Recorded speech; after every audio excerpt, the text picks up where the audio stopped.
তো hello everyone, তোমাদের জন্য নিয়ে এসেছি টেস্টি এরকম তেঁতুলের চাটনি, যেটা বেশি টকও না বেশি মিষ্টিও না। তো চলো, প্রথমেই বানাতে একটু জল লাগবে। তারপর যে তেঁতুলটা তোমরা দেবে, তো সেটাকে ভালো করে জলে গুলিয়ে নিতে হবে। ভালো করেই গোলাবে। আর তোমরা চাইলে বীজগুলো আলাদা ছেড়ে নিতে পারো। তো আমাদের একটা ভুল হয়েছে, আমরা এটা আগে নিইনি। তো করে একটা সিরাপ মতো বানিয়ে নেবে। বানিয়ে নেওয়ার পর কিছুক্ষণ ঢেকে রাখবে। তারপর একটা কড়াইতে জল দেবে, জল দেওয়ার পর চিনি দেবে। চিনি দেওয়ার পর ভালো করে ওটা মেশাবে। যেমন শিরাটা যেমন তৈরি হয়, তেমন শিরার মতো তৈরি হবে। তো এরপরে হচ্ছে একটু ফুটবে, ফোটার পর নাড়িয়ে যাবে, দেখবে একটু আঠালো আঠালো হবে। তারপরেই হচ্ছে একটু যখন ব্রাউন ব্রাউন কালারটা আসবে, যখন ব্রাউন ব্রাউন কালারটা আসবে তখন ভালো করে ফুটিয়ে ওটার মধ্যে জল দিয়ে দেবে।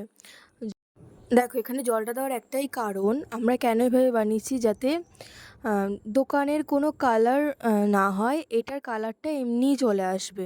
তারপর তেঁতুলগুলো দিয়ে দিলে, মানে তেঁতুলের যে সিরাপটা বানিয়েছিলে, তো ওটা দেওয়ার পর ভালো করে নাড়িয়ে, আমরা যেহেতু আগে বীজগুলো তুলিনি তখন তুলে নিয়েছিলাম। তারপর আমরা কয়েকটা মশলা ইউজ করেছিলাম, সেগুলি হলো নুন, বিট নুন, হলুদ গুঁড়ো, কাশ্মীরি লঙ্কার গুঁড়ো, জিরে গুঁড়ো, ধনের গুঁড়ো। তারপরে ভালো করে ওটাও মিশালাম, মিশিয়ে আখের গুড় দিয়েছি। ওগুলো ভালো করে মিশিয়ে, একদম ভালো করে মিশিয়ে যখন একটু মানে ফুটবে ফুটবে ভাব, একটুখানি মানে বাড়িয়ে দিয়ে এরকম ফুটাবে। ফোটানোর পর ওটা একটুখানি রেখে একটা বাটির মধ্যে ঢেলে নেবে। ঢেলে নেওয়ার পর একটু ঠান্ডা হলেই দেখবে টক মিষ্টি তেঁতুলের চাটনি তৈরি।